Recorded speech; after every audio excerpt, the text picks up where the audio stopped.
창세기 39장입니다.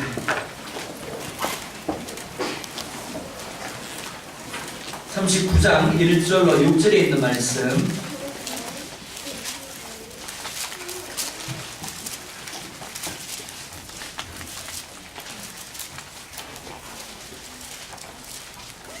창세기는 성경 맨 앞쪽에 있습니다. 창세기 39장 1절로 6절에 있는 말씀입니다. 교독하겠습니다.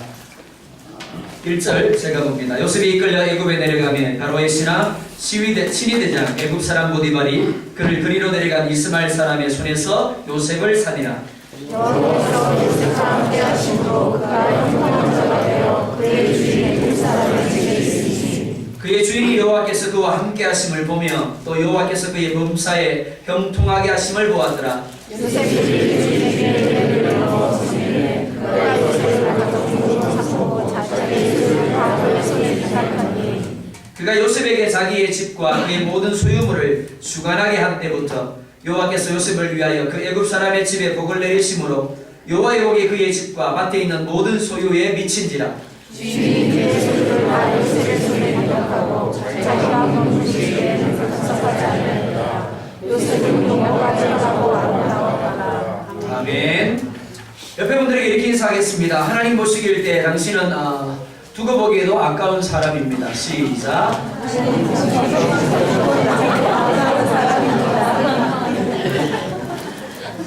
네, 얼굴이 왜 빨개지시는지 모르겠습니다. 내키지 않으시는 말을 지금 하고 계시는 건가요? 자, 한번 할게요. 하나님 보실 때 당신은 두고 보기에도 아까운 사람입니다.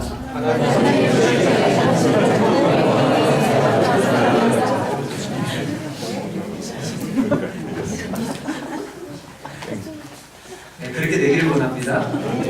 그렇게 되기를 원합니다. 누구나 성공하기를 원합니다. 그리고 성공하기 위해서는 반드시 좋은 배경과 스펙이 있어야 된다고 여깁니다. 그래서 그렇지 못한 자신을 보면서 무엇할 수 있다라면, 그리고 무엇만 있다라면 생각합니다. 과연 그럴까요? 과연 내가 생각하는 대로 내가 원하는 배경을 가진다라면, 내가 원하는 스펙을 가진다라면 성공할 수가 있겠습니까? 형통한 삶을 살 수가 있겠습니까? 내가 원하는 배경을 가진다라고 해서, 내가 원하는 스펙을 가진다라고 해서 성공한 누구처럼 살 수가 있겠습니까? 대부분의 사람들이 삶의 성공이나 형통을 조건이나 배경으로 찾으려고 합니다. 분명 그러한 것들이 중요한 요인이 되기도 합니다. 하지만 절대적인 것은 아닙니다. 왜냐하면 그러한 것들이 절대적인 것이라고 한다면 우리가 생각하는 배경, 스펙을 가지지 못한 사람들은 성공해서는 안 되는 겁니다. 형통해서는 안 되는 겁니다. 그러나 성공한 사람들의 자서전을 보면 우리가 생각하는 배경을 갖지 못했고 스펙을 갖지 못한 사람들이 오히려 더 많았던 것을 볼 수가 있습니다. 이는 성경에서 말씀하는 원리도 동일합니다. 성경은 성공을 형통이라는 말로 말씀하고 있습니다. 자, 그렇다면 여러분들이 묻고 싶습니다. 형통이란 무엇입니까? 형통이란 그럼에도 불구하고 라고 할 수 있습니다.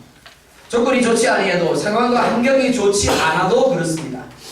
내가 배경을 갖지 못해도, 내가 스펙을 갖고 있지 않아도 그럼에도 불구하고입니다. 내가 원하는 곳에 없어도, 내가 원하는 것을 갖지 못해도 그럼에도 불구하고입니다. 그리고 하나님이입니다. 요셉은 아버지 야곱과 어머니 라헬 사이에서 태어났습니다. 아버지 야곱은 요셉을 노년에 얻었기에 끔찍이도 아끼고 사랑을 했습니다. 그래서 요셉은 어릴 때부터 다른 형제들이 누리지 못하는 것을 누리며 자랐습니다. 그것을 창세기 37장 3절을 보면 그가 채색 옷을 입었다라고 기록을 하고 있습니다. 그런데 그것이 원인이 되어서 형들에게 미움을 받습니다. 그리고 결국에는 형들에 의해 팔려서 애굽으로 끌려가서 노예가 됩니다. 그때의 나이가 17살입니다. 요셉에게 배경, 스펙 같은 것은 아무것도 없습니다. 단지 그는 팔려온 작은 노예에 불과했습니다. 하지만 그런 요셉이 당시 세계를 호령하던 애굽의 총리가 됩니다. 그리고 7년의 대기근으로 죽을 수밖에 없었던 수많은 사람들을 살리는 엄청난 사고를 칩니다. 가정과 가문을 형통하게 하였습니다. 그리고 보디발의 집을 그리고 자신이 머물렀던 옥을 형통하게 하였습니다. 뿐만 아닙니다. 전 애굽을 형통하게 하였습니다. 이것이 진정한 형통이라고 할 수 있습니다. 여러분들에게 묻습니다. 성공하기를 원하십니까? 아멘. 예, 참 겸손하게 성공하기를 원하지 않는 사람도 있습니다. 다시 묻겠습니다. 여러분들의 말대로 될 줄 믿습니다. 성공하기를 원하십니까? 아멘. 형통하기를 원하십니까? 아멘. 그렇게 되기를 원합니다. 그렇게 되기 위해서 오늘 본문을 통해서 보여지는 요셉의 형통을 여러분들이 배울 수 있기를 원합니다. 그래서 요셉처럼 될 수 있기를 주의 이름으로 축원합니다. 첫 번째로 요셉의 형통은 하나님이 주신 꿈으로부터 시작됩니다. 창세기 37장 7절을 보면 이렇게 말씀을 합니다. 우리가 밭에서 곡식단을 묶더니 내 단은 일어서고 당신들의 단은 내 단을 둘러서서 절하더이다. 그리고 이어지는 9절을 보면 또한 이렇게 말씀을 합니다. 요셉이 다시 꿈을 꾸고 그의 형들에게 말하여 이르되 내가 또 꿈을 꾼즉 해와 달과 11별이 내게 절하더이다 하니라. 아멘. 요셉이 꾼 꿈은 자신이 꾸고 싶어서 꾼 꿈이 아닙니다. 하나님이 억지로 꾸게 하신 꿈입니다. 하나님이 주신 꿈입니다. 그렇다면 요셉이 꿈에 대하여 가지고 있는 태도가 무엇입니까? 37장 6절을 보면 또한 이렇게 말씀을 하고 있습니다. 요셉이 그들에게 이르되 청하건대 내가 꾼 꿈을 들으시오. 누가 꾸었다고요? 내가 꾸었다라고 말하고 있습니다. 사실은 자기 자신이 꾸고 싶어서 꾼 꿈이 아니라 하나님이 꾸게 한 꿈입니다. 억지로 하나님이 그에게 꾸지 아니하면 안 되도록 만든 꿈이었습니다. 그럼에도 불구하고 요셉은 이렇게 말하고 있습니다. 내가 꾼 꿈을 들으십시오. 요셉이 바보가 아닌 이상 해와 달이 부모를 상징하는 건 알고 있었을 겁니다. 뿐만 아니라 11별과 곡식단이 자신들의 형들을 상징한다는 것을 생각할 수가 있었을 겁니다. 설사 그것이 이루어지지 않는다라고 할지라도 그렇게 말하는 자체를 형들이 좋아하지 않을 것이라는 것 누구라도 생각할 수 있는 겁니다. 그런데 요셉은 이렇게 말합니다. 형들이여 내가 꾼 꿈을 들으십시오. 하나님의 꿈이 아니라 자신의 꿈이라고 말하고 있습니다. 요셉이 이렇게 말하는 이유가 무엇입니까? 꿈을 꾸게 하신 분은 하나님이지만 그 꿈을 품고 자신의 것으로 만드는 사람은 자기 자신이기 때문에 그렇습니다. 요셉이 머무는 자리마다 형통의 사람이 될 수 있었던 것, 하나님이 꾸게 하신 그 꿈을 그가 품었기 때문이다 라고 할 수 있습니다. 이 세상에서 제일 불행한 사람이 누구일까요? 자, 옆에 사람 한번 바라보십시오. 하나, 둘, 셋.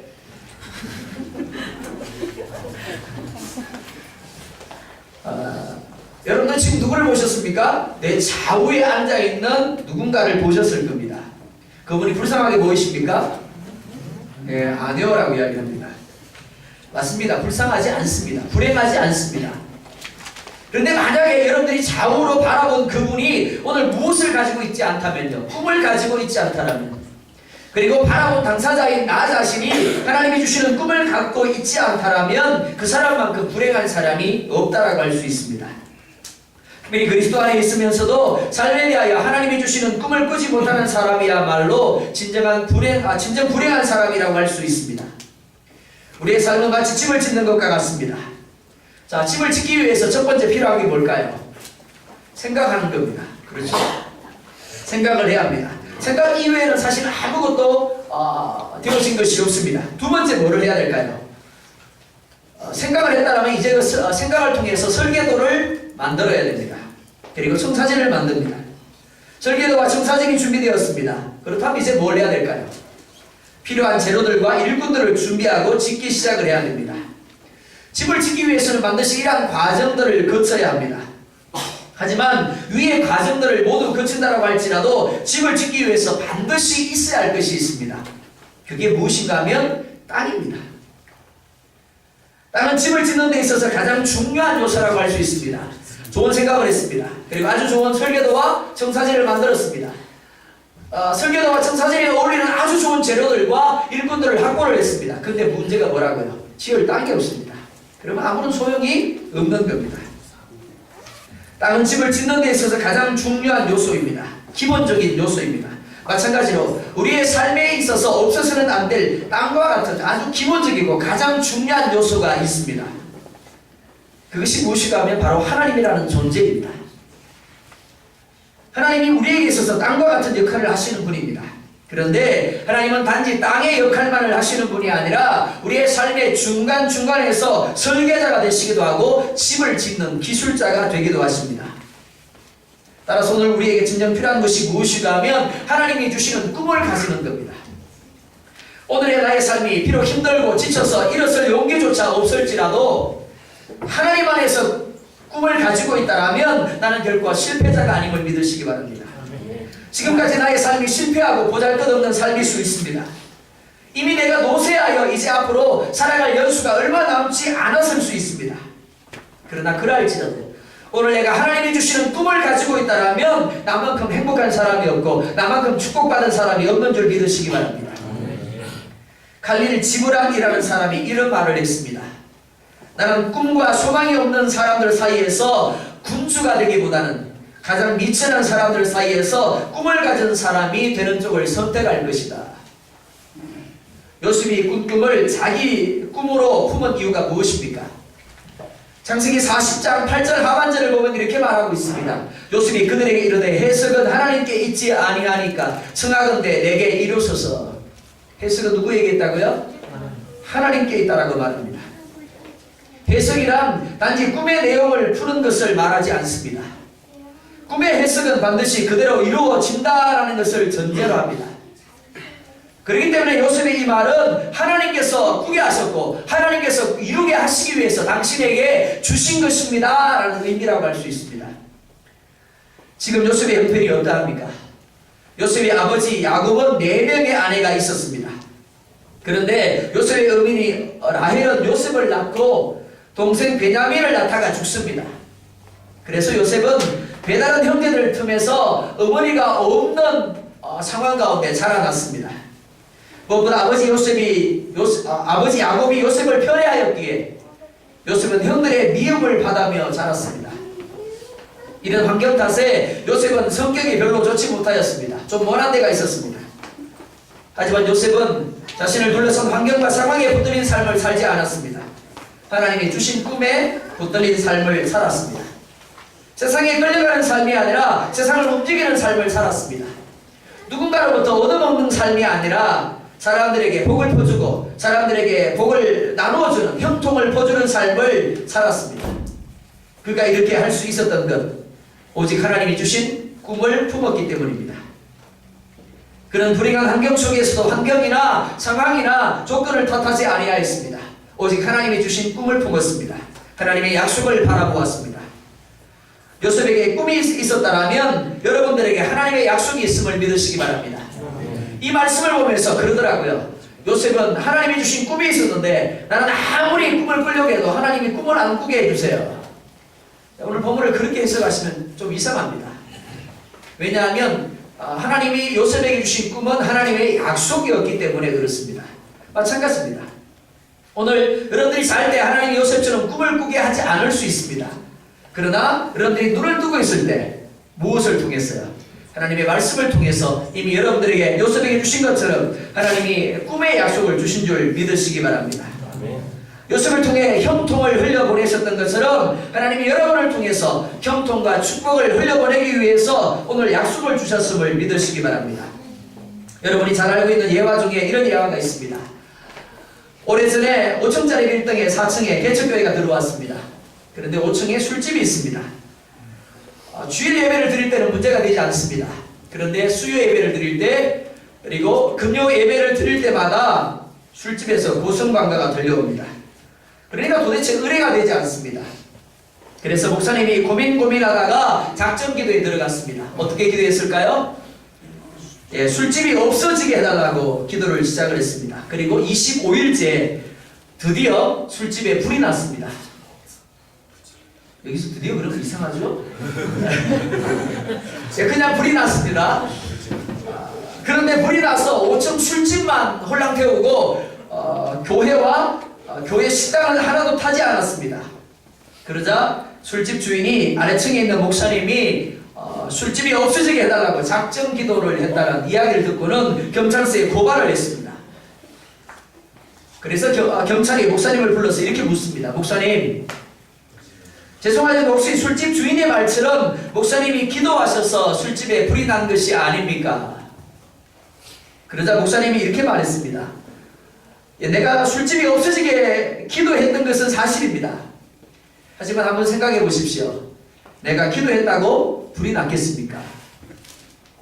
그러자 결국 경찰관은 이렇게 말했습니다. 참 이상합니다, 목사님. 술집 주인은 기도의 능력을 믿는데 목사님은 기도의 능력을 믿지 않으시는 것 같습니다. 그리고 경찰은 이렇게 결론을 내렸습니다. 이렇게 믿음이 없는 목사의 기도로 불이 난 것 같지는 않은. 그리고 사건을 종결했다고 합니다. 사랑하는 성도 여러분, 예수님은 요셉에게 꿈을 주신 것처럼 우리에게 수많은 축복의 꿈을, 축복의 약속을 주셨음을 믿으시기 바랍니다. 그런데 문제가 있습니다. 우리에게는 요셉처럼 하나님이 주신 약속들을 품을 만한 뭐가 없다고, 믿음이 없다는 겁니다. 누구처럼요? 경찰의 조사를 받은 목사님처럼. 그래서 형통에 대해서 고개만 끄덕일 뿐입니다. 축복에 대해서 고개를 끄덕일 뿐 하나님이 예배해 놓으신 형통의 삶을 향한 출발을 하지 못하고 있는 겁니다. 여러분이 형통의 삶을 살기를 원한다면, 그래서 형통을 흘려보내기를 원한다면 먼저 요셉처럼 하나님의 꿈을 품을 수 있기를 원합니다. 하나님이 주신 약속의 말씀들을 품을 수 있기를 원합니다. 성경에서 여러분에게 얼마나 많은 축복을 약속하고 있는지 오늘부터라도 주를 그어가면서 성경에서 한번 확인해 보시기 바랍니다. 그리고 그것을 품으시기 바랍니다. 축복의 말씀이 나올 때마다 이렇게 말씀하십시오. 내거, 내거, 나도. 현아스 자매가 그렇게 하기를 원합니다. 그래서 믿음으로 고백하며 그것을 이루어 주시도록 기도하시기 바랍니다. 이것이 첫 번째 단계입니다. 두 번째입니다. 오직 말씀을 근거로 삼았습니다. 본문 1절을 보면 이렇게 말합니다. 1절 말씀 같이 보겠습니다. 시작.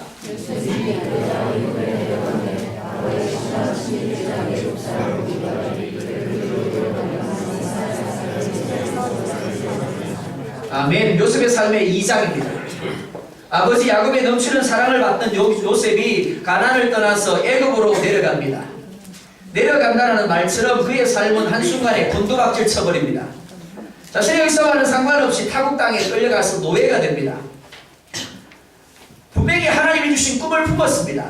그런데 그 꿈과 어울리지 않는 상황이 그에게 펼쳐진 겁니다. 기억하십시오. 우리가 꿈을 꾼다고 항상 우리의 삶이 긍정적인 모습으로 주어지는 것은 아니다라는 겁니다.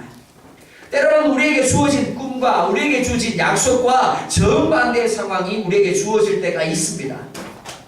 그래서 힘들어하고, 그래서 아파하고, 그래서 고통해야 할 때가 있습니다. 요셉도 마찬가지였습니다. 17살의 나이입니다. 그 나이에 그는 타국에서 자신의 의사와 상관없이 노예로서 주권을 박탈당한 채 주인을 섬겨야만 했습니다. 성경은 말씀하고 있지 아니하지만 요셉 역시 우리와 똑같은 연약함과 그리고 한계를 가진 존재입니다. 그렇기 때문에 그 역시 스스로 의지할 수 없는 환경 가운데서 절망했을 겁니다.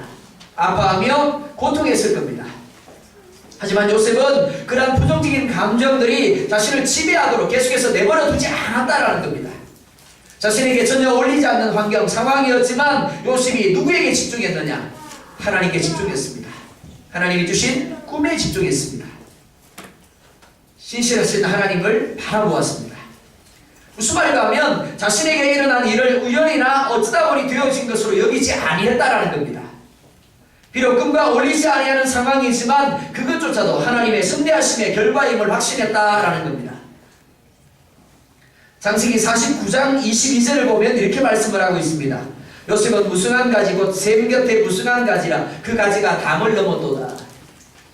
이것을 공동 번역으로 보면 이렇습니다. 요셉은 열매가 주렁주렁한 가지, 샘가에 늘어진 열매가 주렁주렁한 가지, 담장 넘어 뻗어가는 가지라. 주렁주렁하다라는 말은 요셉이 영적으로, 물적으로, 인적으로 축복의 삶을 살게 됨을 이야기하는 겁니다. 영혼이 잘된 것 같이 범사가 잘되고 강건하게 될 것을 말씀하고 있는 겁니다. 특별히 담장 넘어 뻗어가는 가지라고 말씀하고 있습니다. 여기 담장은 두 가지 의미입니다. 하나는 자신과 가족들만이 아니라 다른 가정과 가문과 그리고 수많은 사람들에게 축복의 영향력을 누리게 할 것이라는 의미입니다. 즉 얻어먹는 삶이 아니라 퍼주는 삶을, 나누어주는 삶을 살게 될 것이다라는 것을 말하고 있는 겁니다. 이 말씀이 어떻게 이루어졌습니까? 요셉이 머무는 자리, 즉 보디발의 집에, 요셉으로 말미암아 보디발의 집이 어떻게 되었다고요? 더 형통하게 되었더라, 더 번창하게 되었더라 라고 말하고 있습니다. 네, 우리 장로님이 억지로 아멘 시키지 마세요 그러더라고요. 네, 이럴 때 아멘 하셔야 됩니다. 왜요?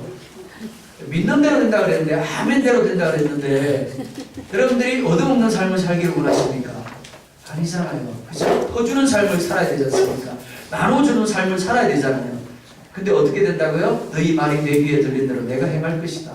그러니까, 예, 이런 데는 아멘 하세요. 그러니까 제가 안 시키고 안 돼요. 아멘 하십시오.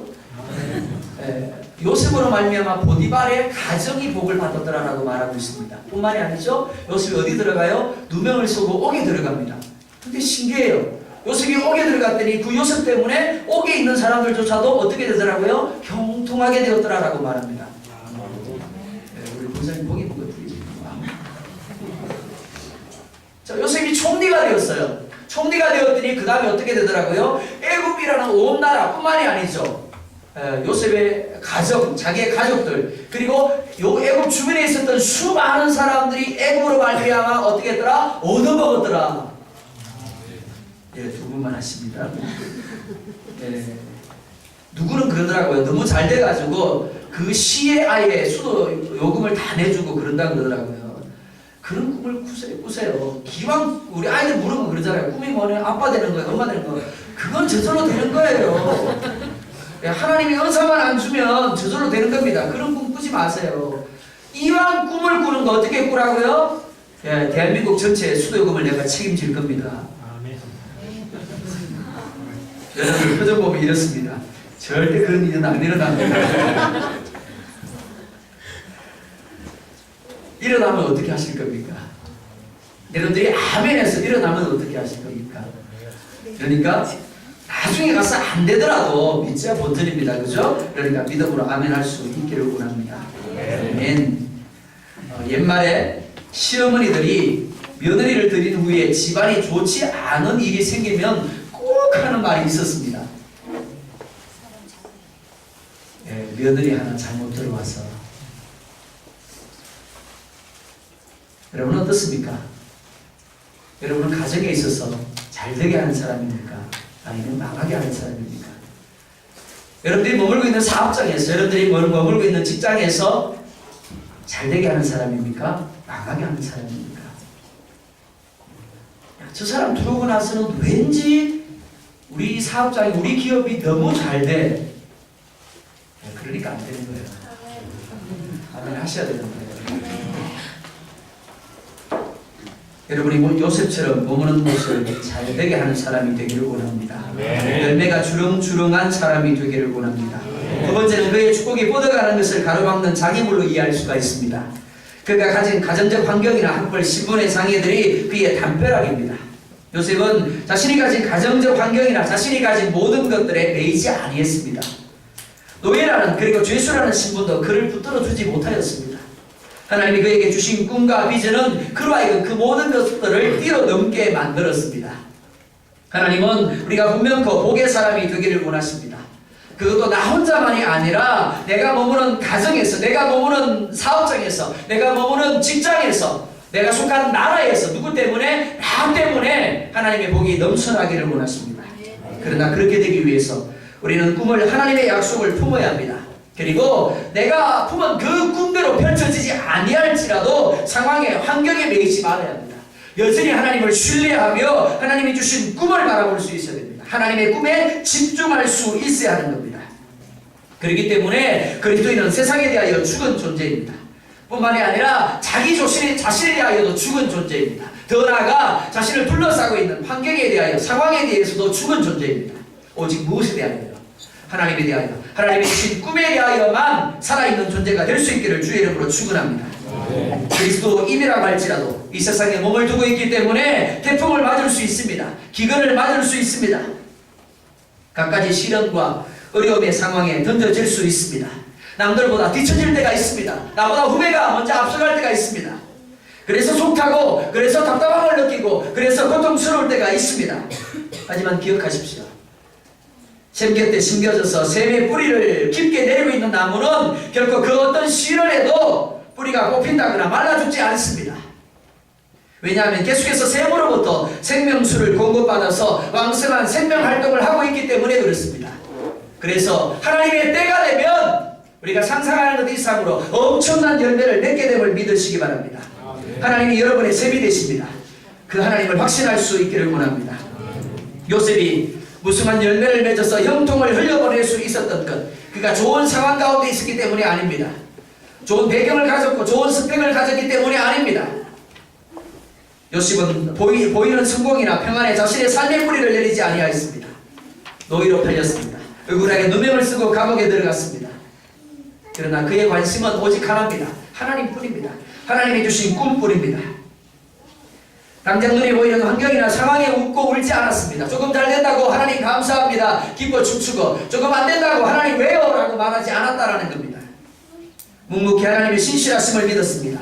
오직 하나님을 기쁘게 하는 자로서의 삶을 살았습니다. 그랬더니 하나님이 그의 삶을 이끌어 수많은 열매를 맺는 가지를 가진 나무가 되게 하신 것입니다.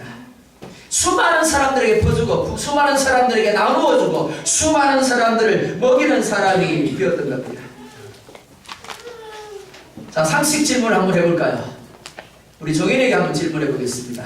현재 미국 대통령이 누구인가요? 어우, 예. 평상시에 공부를 많이 하는 독특한 사람이라서 역시 다릅니다. 그렇죠? 예, 오바마입니다. 이 오바마 대통령에게는 고교 시절에 단짝 친구 한 사람이 있었다고 합니다. 오바마가 혼혈인데요. 오바마에게 혼혈 친구가 한 사람이 있었는데 그 친구 이름이 뭐가 하면 가쿠가와입니다. 이름만 보면 일본 혼혈인가 못해, 그죠? 두 사람은 흑인 혼혈아로서 같은 환경에서 같은 고민을 하며 성장을 했습니다. 배경도 갖추지 못했고 스펙도 갖추지 못했습니다. 성공하는 거리가 멀었습니다. 그런데 지금 단짝 친구로 자란 이 두 사람의 현재 상황은 전혀 다르다고 합니다. 한 사람 오바마는 미국의 대통령이 되어 있지만 한 사람 이름이 뭐라고요? 가쿠가와. 이 사람은 현재 여전히 노숙자의 삶을 벗어나지 못하고 있다고 합니다.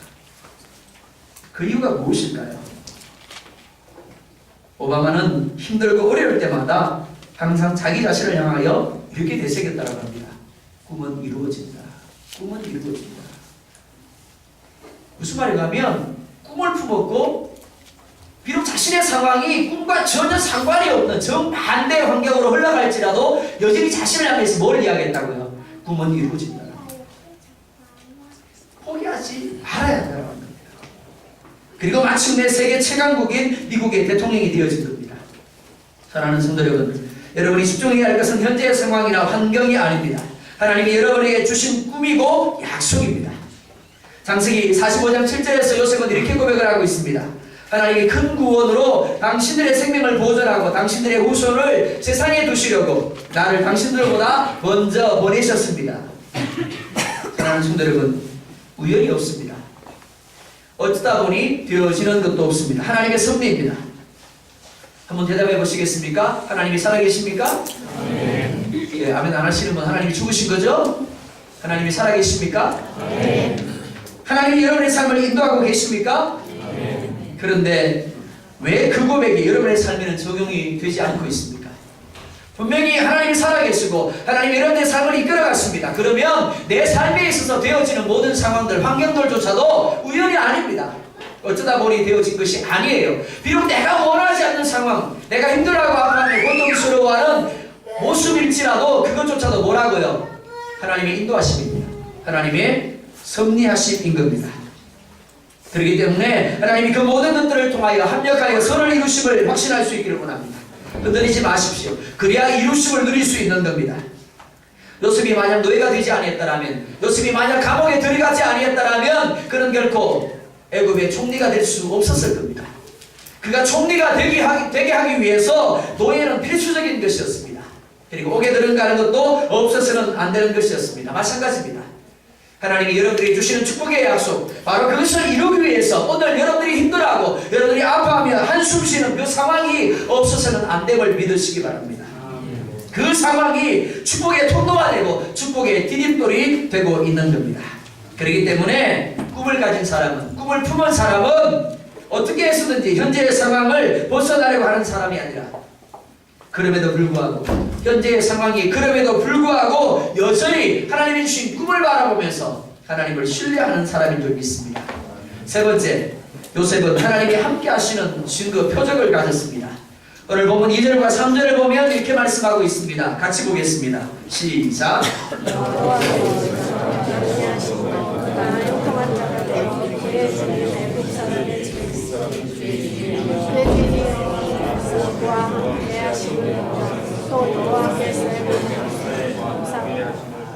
아멘. 요셉의 삶이 형통의 삶이 될 수도 있었던 것, 세 번째, 하나님이 그와 함께 하셨기 때문입니다. 그리고 그 하나님의 함께 하심을 인정하며 믿음으로 순종하였기 때문입니다. 하나님이 함께 하시면 누구든지 형통한 사람이 될 수 있습니다. 자, 제가 거북과 토끼의 이야기를 해드린 적이 있습니다. 누가 이겼습니까? 어려운가요? 우리 하동자매 누가 이겼죠? 토끼가 이겼습니다. 맞나요? 예, 거북이가 이겼습니다. 그런데 왜 거북이가 이겼죠? 왜 이겼습니까? 토끼가 교만했고 잠을 잤기 때문에 그렇습니다. 그죠? 거북이는 어떻게 해요? 사실은 배경이 없었습니다. 스펙이 없었습니다. 근데 이겼어요. 분명히 거북이의 느린 다리를 가지고는 토끼를 이길 수가 없습니다. 그게 우리가 바라보는 상식이라는 거예요. 근데 상식을 깨버리고 거북이가 이깁니다. 왜 이겼다고요? 왜 이겼다고요? 상황을 바라보지 않았기 때문입니다. 환경을 바라보지 않았기 때문입니다. 거북이가 뭐만 바라봤을까요? 꼬리쯤만 바라봤어요. 꼬리쯤만 바라보고 달려갔더니 마침내 그가 이겼더라. 이야기가 우리 가운데 들려주는 겁니다. 우리 가운데 정말 중요한 게 뭘까요? 다른 거 보지 말라는 겁니다. 뭘만 봐요? 하나님만 바라보라는 겁니다. 근데 문제가 뭔데요? 나는 하나님이 나와 함께하고 계신다라고 생각을 하는데 정작 그 하나님은 나와 전혀 함께하지 않을 수 있다는 겁니다. 그게 문제인 겁니다. 즉 하나님이 함께 하셔야 되고, 하나님이 함께 하실 때 내 삶이 형통한 삶이 될 수 있는데, 환경을 초월하고 내가 가진 조건들을 초월할 수 있는데, 그렇게 하기 위해서 내가 먼저 하나님이 함께 할 만한 사람이 되어야 한다는 겁니다. 오늘 본문에서 하나님이 그와 함께 하심으로 형통하셨더라, 이 말을 오해하지 않기를 원합니다. 우리가 그리스도인이 됨으로 말미암아 우리는 모두가 하나님이 함께하는 사람이 되었습니다. 근데 그 말이 아니에요. 오늘 본문이 이야기하는 것은 하나님이 그냥 함께하는 사람과 하나님이 그 삶 가운데 역사하는 것은 다른 겁니다. 예수를 주로 고백하는 모든 사람들 안에는 성령 하나님이 함께하고 있습니다. 그러나 단지 그 성령 하나님이 아무것도 못하고 결박된 채 그 속에서 그냥 구경꾼으로 손님으로 머물러 있을 수도 있는 겁니다. 어떻게 하라고요? 그 하나님이 내 삶 가운데 마음껏 일하시도록, 마음껏 역사하시도록 해야 된다는 겁니다. 오늘 본문에서 하나님이 함께 하신다는 의미가 바로 그것입니다. 하나님이 내 삶 가운데 일하신다라는 그 증거의 표정을 가지라는 겁니다. 그렇게 하기 위해서 내가 하나님이 함께 할 만한 사람이 되어야 합니다. 요한계시록 3장 20절에 말씀합니다. 볼지어다 내가 문 밖에 서서 두드리노니 누구든지 내 음성을 듣고 문을 열면 내가 들어가 그와 더불어 먹고 나는 그와 더불어 먹으리라. 이 말씀은 불신자에게 하는 말씀이 아닙니다. 오늘 그리스도인들 우리에게 하시는 말씀입니다. 이상하지 않습니까? 이미 내 안에 들어와 계시는 하나님이 왜 다시 문을 두드리세요? 왜 다시 문을 두드리면서 네가 문을 열면 내가 들어가 그와 더불어 먹고 그는 나와 더불어 먹으리라. 왜 이렇게 이해가 되지 않는 말씀을 하고 계십니까? 삶에 하나님의 일하심을 이야기하고 있는 겁니다. 정말 하나님이 가지고 있는 그 능력을, 하나님의 그 축복을 내 삶 가운데 누리기를 원한다면 어떻게 해야 된다고요? 내 삶 속에 하나님이 일하실 만한 사람이 되어져야 된다는 겁니다. 그 하나님을 인정해야 한다는 겁니다. 하나님을 내 삶의 주인으로 그리고 인도자로 모셔야 합니다. 그리고 그분의 일하심을 전적 신뢰하며 인정하며 순종할 수 있어야 합니다. 어떤 상황에서도 하나님을 의심하지 말아야 합니다. 들이받지 말아야 합니다. 부정적인 말을 내뱉지 말고 불평 원망하지 말아야 합니다. 하나님은 결코 부정적이고 불평인 말과는 함께 하실 수 없는 분이기 때문에 그렇습니다. 한번 생각해 볼까요? 부부싸움이 왜 일어납니까? 아내가 뭔가를 해놨습니다. 혹은 남편이 뭔가를 해놨습니다. 그런데 아내가 들어와서 남편이 해놓은 것을 보면서 이렇게 이야기를 합니다. 여보 참 잘했네, 참 이뻐요. 그럼 얼마나 좋겠어요. 근데 대부분 어떻게 이야기를 하세요? 저만 그렇게 이야기를 하는 것 같습니다. 다들 칭찬하고 인정해 주시는데 대부분 긍정의 말을 하지 않습니다. 그죠? 해놓은 것을 보고 칭찬해주고 인정해주기보다는 아니 왜 이렇게 해놨지? 그냥 아주 단순한 말입니다. 뭐 심한 말도 하는 거 아니에요. 왜 이렇게 해놨지? 그럼 어떻게 됩니까? 한순간 남편의 마음이 싹 가는 겁니다. 그렇게 하지 말라는 겁니다. 하나님도 마찬가지예요. 하나님이 기껏 우리의 삶 가운데 축복을 주시기 위해서 약속을 주셨고 그 약속을 이루기 위해서 부지런히 일하시기 위해서 우리를 이끌어 가시는데 어느 날 주어진 상황을 보면서 환경을 보면서 뭐라고 이야기를 합니까? 하나님 도대체 왜요? 왜 나에게 이렇게 하시는데요? 그때 하나님이 어떻게 하신다고요? 상처를 받으시는 거예요. 하나님이 기분이 상해 버리는 겁니다. 요셉이 노예의 자리에서 어떻게 했습니까? 이해할 수 없는 자리입니다. 고통의 자리입니다. 아픔의 자리입니다. 그런데도 39장을 보면 요셉은 노예의 자리에서도 17의 어린 나이에도 자신의 감정에 붙들리지 아니하고 성실하게 자신에게 주어진 바를 잘 감당했더라라고 말합니다. 왜요? 뭐가 좋았어요? 누구 때문에요? 하나님 때문에요. 자신의 감정을 바라보면 자신이 처한 상황과 환경을 바라보면 일할 마음이 안 생겨요. 그런데도 누구 때문에? 하나님 때문에, 하나님이 주신 꿈 때문에, 하나님이 주신 약속 때문에 그렇게 했다라는 겁니다. 하나님이 자신에게 맡겨주신 것이라고 여긴 겁니다. 골로새서 3장 23절에 보면 이렇게 말씀을 합니다. 무슨 일을 하든지 마음을 다하여 주께 하듯 하고 사람에게 하듯 하지 말라. 하나님은 적은 일에 충성하지 못하는 사람에게 결코 큰 일을 맡기지 않습니다. 말단 노예의 자리에서 충성하지 못하는 사람이 어떻게 가장 총무가 될 수 있겠습니까? 요셉은 말단 노예 자리에서 충성했기 때문에 인정받았기 때문에 가정 총무가 되었던 겁니다. 그리고 가정 총무의 자리에서 충성했더니 보디발의 집이 형통하게 되었더라라고 말합니다. 누가요? 보디발이 그와 함께 하시는 하나님을 보았더라, 하나님의 표정을 보았더라라고 말하고 있습니다. 뿐만 아닙니다. 억울하게 누명을 속에 옥에 갇혔습니다. 그런데도 요셉은 옥에 있어서조차도 인정을 받아서 섬기는 자가 되었다라고 말합니다. 그리고 옥을 형통하게 했더라고 말합니다. 그 가운데서도 주변 사람들이 하나님이 요셉과 함께하는 표적을 나타내었더라라고 말하고 있습니다. 그 결과가 무엇입니까? 자신이 의도하지 아니했지만 하나님이 예비하신 자리로 나아가게 되었습니다. 애굽의 총리가 되어서 애굽을 형통하게 하는, 애굽을 버주는, 먹이는 사람이 되었던 겁니다. 창세기 39장 21절을 보면 이렇게 말합니다. 여호와께서 요셉과 함께 하시고 그에게 인자를 더하사 간수장에게 은혜를 받게 하시며. 사랑하는 성도 여러분, 여러분에게 하나님이 함께 하시는 증거가 있습니까? 내 남편 기도했다면 하나님이 100% 응답해 주셔. 내 아내가 기도하면 하나님이 100% 응답해 주셔. 우리 부장님, 우리 과장님, 우리 사장님, 하나님이 함께하는 사람이야. 그가 하나님 앞에 기도하면 하나님이 거절치 아니하시고 무조건 응답해 주셔. 문제 있어? 우리 사장님한테 가서 이야기해. 우리 부장님한테 가서 이야기해. 그런 증거가 있는다는 겁니다.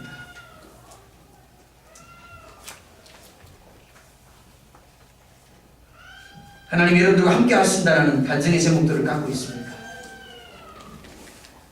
오늘 하나님이 여러분에게 주시면 좋겠다라는 소원이 무엇입니까? 하나님은 우리 안에 소원을 두고 행하신다라고 말씀하고 있습니다. 전능하신 하나님이 가지신 무한의 그 가능성을 이제 여러분의 가능성으로 품을 수 있기를 원합니다. 그리고 이를 위하여 고백하고 기도할 수 있기를 원합니다. 어떤 환경, 어떤 상황에서도 흔들리지 마시기 바랍니다. 여러분이 바라보아야 할 것 오직 하나입니다. 하나님의 약속입니다. 그 약속을 바라보면서 오늘 내게 주어진 자리에서 최선을 다하시기 바랍니다. 결코 다른 사람들과 비교하지 마십시오.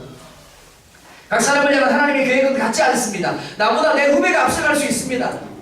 우리와 경쟁 관계에 있는 기업이 가게가 앞서갈 수 있습니다. 더 잘 될 수 있습니다. 배고파지 마세요. 근심하지 마세요. 왜요? 나를 향한 하나님의 계획은 다르기 때문에 그렇습니다.